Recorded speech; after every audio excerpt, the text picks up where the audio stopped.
The Phillies are starting to roll after a three-game sweep over the Texas Rangers. I'm Coy Camiscioli from Phillies Sports Talk here, going to break down the series for you. Each of the three games, and yeah, we'll go from there. A great series from the Phillies overall, from top to bottom, bullpen to the lineup, to the back end of the lineup especially. But again, the bullpen was stellar. They looked good in the previous series as well, and they're starting to make me think that this team does have the capability to win a championship. At the deadline, I was a little hesitant seeing the Mets and Padres continue to buy, and the Phillies. The Yohan Duran signing or trade was great. Bader was a solid move, but seemed like it wasn't enough compared to what the Mets and Padres were doing. But let me tell you, the Mets are imploding, and we'll get into that in a little bit. Just a great series. We'll talk about Game 3 first. Phillies win 4-2.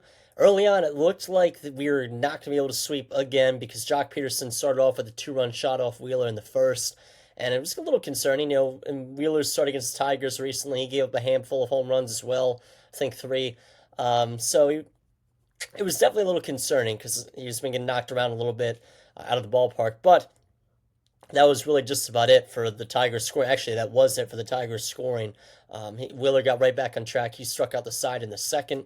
Bryce Harper, he had an RBI double in the fourth to get within a run. And the fifth inning, the Phillies took the lead off an Edmundo Sosa homer and then a Weston Wilson RBI single to take the lead. And in the bottom half of the fifth, the Rangers, they almost tied it. Corey Seager got into one to right center field, and Harrison Bader made a leaping catch at the wall to rob a homer to keep the one-run lead, and that was really the only other time the Rangers threatened to score, as the Phillies pretty much shut them down from there. Brandon Marsh, he had a run in the ninth with a sac fly, and Yohan Duran came in the ninth with a two-run cushion, and he's proven that he's been locked down since coming to the Phillies. So no concerns there in the 4-2 win for the Phillies. JT Realmuto and Bryson Stott, they both each had two hits. Zach Wheeler, he goes 5 innings, allowing 2 runs, just 3 hits, but 3 walks as well, so 6 base runners in 5 innings, 7 strikeouts. Obviously, he worked around a little bit of damage. The Jock Peterson home run ball was a little concerning early on, but he got back on track after that. And then the big note for me is the bullpen. 4 great shutout innings. Tanner Banks, Matt Strahm, Duran, and Kirkring as well. They closed out the final 4 innings, not giving up a run, each giving up just 1 hit. And I'd say Yohan Duran, he has been locked down since coming to the Phillies. It feels like once you get to the ninth, it's pretty much over. And it's starting to feel like that this bullpen may not be horrendous. It's crazy. And Jesus Luzardo, Dave Robertson, they're both throwing in the minors right now, trying to get back up to the MLB, and they'll be here soon. But if Matt Strahm, Kirkring, Duran, maybe Banks occasionally, he obviously threw 1 scoreless here, continue to do this, then it's looking kind of good. So, great Game 3 for the street for the Phillies. Going into Game 2, the Phillies, they won 3-2. Little game recap. Wyatt Langford hit an RBI single in the first, but Max Kepler hit a big go-ahead 2-run double in the 7th, so not much scoring at all throughout this game until the 7th. And again, it's good to see Max Kepler getting some big-time hits. He said it last week, it's that this season's taking a toll on him. Obviously not playing to the ability that he likes, and that he thinks he can.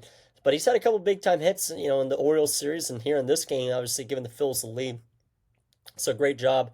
And Bryson Stott added on with an RBI single in the same inning that gave the Phillies a 3-1 lead. Corey Seager, he had a home run off Strahm in the 8th to get it within 1. But Yohan Duran came in the 9th, get the save, and sealed the game for the Phillies.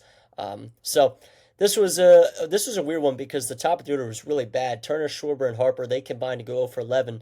But Max Kepler, Bryson Stott, they each had 2 hits.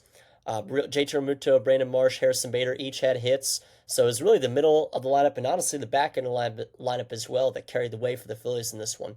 And Jesus Luzardo, great start. 6 innings pitched, just 1 run off 7 hits and 4 strikeouts. That's what you're looking for out of him. And Tanner Banks, he threw a scoreless inning in the 7th before Matt Strahm gave up the solo shot in the 8th to Seager. Just a good hitter. Taking advantage of not a great pitch off Strahm. So you can't throw those to Corey Seager without a doubt. And then Yohan Duran came in through a hitless inning, striking out 1 to get the save. So Phillies won 3-2, and then the opener was an excellent game. Phillies won 9-1. A little recap: Kyle Schwarber, he got it started in the first with a solo shot. So what's new there? Josh Young hit an RBI single in the bottom of the first to tie it, but then after that it was all Phillies. Brandon Marsh hit a solo homer in the 4th, followed by Trey Turner 2-run double. Bryson Stott, he had a 2-run double in the ninth to make it 6-1, and then Trey Turner capped it off with a 3-run shot to make it 9-1 Phils for a statement Game 1 win in this series. Turner ended the game 2 for 4 with 5 RBIs, also walked twice. Kyle Schwarber hit his 41st homer in this one. Realmuto had 2 hits. Brandon Marsh had 4 hits and an RBI, so a 4-hit game from Marsh. Christopher Sanchez, a good start. 6 innings pitched, 1 run off 6 hits and 6 strikeouts. And Strom, Kirkran, and Laser all through scoreless innings. Kirkran had 3 Ks too, which is worth noting.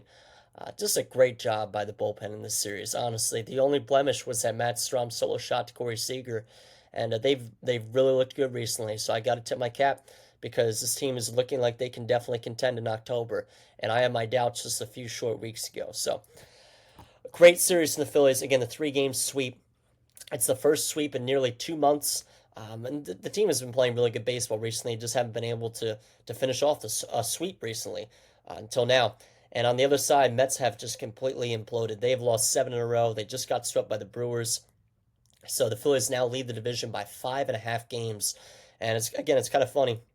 A week and a half ago or so, on one of the recent Phillies pods, I was saying how it feels like this division is going to be this close the whole way, and that neither team is going to be able to pull away. And here the Phillies are with 5.5 game lead, chance to add on to that coming up against the Reds, who are a good team, they're over 500, but then the Nationals, who are not so hot, 46-70 or whatever their record is. That's a 4-game set. So what to say? The Phillies, again, 3-game set against the Reds, and then a 4-game set against the Nationals to round out this 10-game road trip. Probable starters for the Reds series. So we got Taijuan Walker versus Andrew Abbott in Game 1, Ranger Suarez versus Brady Singer in Game 2, and Christopher Sanchez versus Hunter Green in Game 3. So looking for another good start from Taijuan Walker, who's actually been pretty solid this year. Ranger needs a quick bounce back, and Christopher Sanchez shut the Rangers down in Game 1 of this series. Hopefully he'll continue to do the same. But overall, again, a great series from the Phillies, and they'll look to keep rolling against the Reds. So I'll be back to recap that series when it's over. See you guys.